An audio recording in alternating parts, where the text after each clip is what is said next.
नमस्कार दोस्तों, स्वागत है आपका आज के इस प्रेरणादायी सफर में। क्या आपने कभी सोचा है कि आखिरकार हम जीते क्यों हैं? हमारे जीवन का असली मकसद क्या है? सुबह जब आप बिस्तर से उठते हैं तो कौन सी वजह आपको आगे बढ़ने की ऊर्जा देती है? जापान के लोग इस सवाल का बहुत खूबसूरत जवाब देते हैं और उसका नाम है इकिगाई।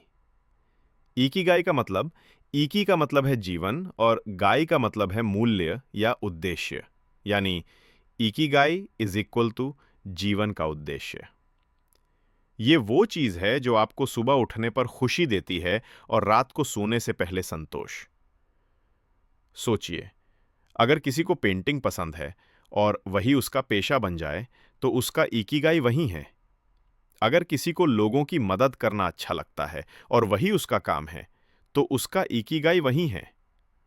ओकिनावा की कहानी। जापानी का एक द्वीप है ओकिनावा। ये जगह दुनिया में सबसे ज्यादा उम्र तक जीने वाले लोगों के लिए मशहूर है। यहां सैकड़ों लोग ऐसे हैं जो 100 साल से ऊपर जीते हैं। लेकिन खास बात यह है कि वो सिर्फ जीते नहीं, बल्कि खुश और स्वस्थ रहते हैं। कोई 102 साल की महिला हर दिन अपने बगीचे में फूल लगाती है। कोई 105 साल का बुजुर्ग बच्चों को गाना सिखाता है। कोई 99 साल की महिला रोज बाजार जाती है और ताजी सब्जियां बेचती है। दोस्तों, जरा सोचिए, इतनी उम्र में भी लोग इतने एक्टिव कैसे रहते हैं?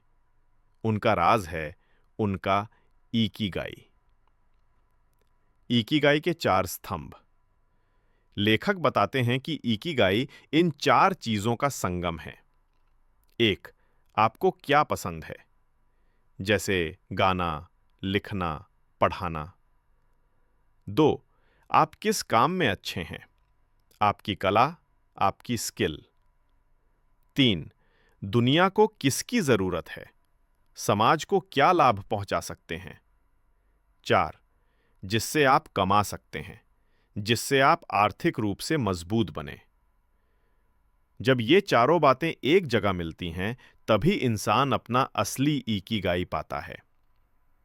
जैसे डॉक्टर एपीजे अब्दुल कलाम साहब को साइंस पसंद थी, वो उसमें माहिर थे। देश को उसकी जरूरत थी और उन्होंने उससे अपना करियर भी बनाया। उनका इकिगाई यही था। 5. क्यों जरूरी है इकिगाई? ये हमें हर दिन नई ऊर्जा देता है। मुश्किल हालात में भी हमें टिके रहने की ताकत देता है। शरीर और मन को स्वस्थ रखता है और सबसे जरूरी, ये हमें लंबा और खुशहाल जीवन देता है। दोस्तों, बिना मकसद के जीवन खाली लगता है, लेकिन जैसे ही हम अपना इकिगाई खोज लेते हैं, हर दिन एक तोहफा बन जाता है। 6. पहला अध्याय का सार। इकिगाई कोई बड़ा रहस्य नहीं, बल्कि जीवन की छोटी-छोटी खुशियों और उद्देश्य का मेल है। यही वजह है कि जापान के लोग बूढ़े होकर भी जवान दिल से जीते हैं। लेखक कहते हैं, अगर आप अपना इकिगाई खोज लेते हैं, तो आपकी जिंदगी कभी बेकार नहीं लगेगी। 7. दर्शकों से सवाल। अब मैं आपसे पूछना चाहता हूं, आपकी जिंदगी का इकिगाई क्या है? क्या चीज आपको हर दिन आगे बढ़ने की ताकत देती है? अगर अभी तक जवाब नहीं मिला है, तो चिंता मत कीजिए। आने वाले अध्याय आपको इसे खोजने में मदद करेंगे। दोस्तों, याद रखिए, लंबा जीवन तभी सुंदर है जब उसमें उद्देश्य और खुशी हो। अपना इकिगाई खोजिए और हर दिन को एक तोहफे की तरह जिइए। धन्यवाद। अगले वीडियो में हम इकिगाई के अगले अध्याय को समझेंगे।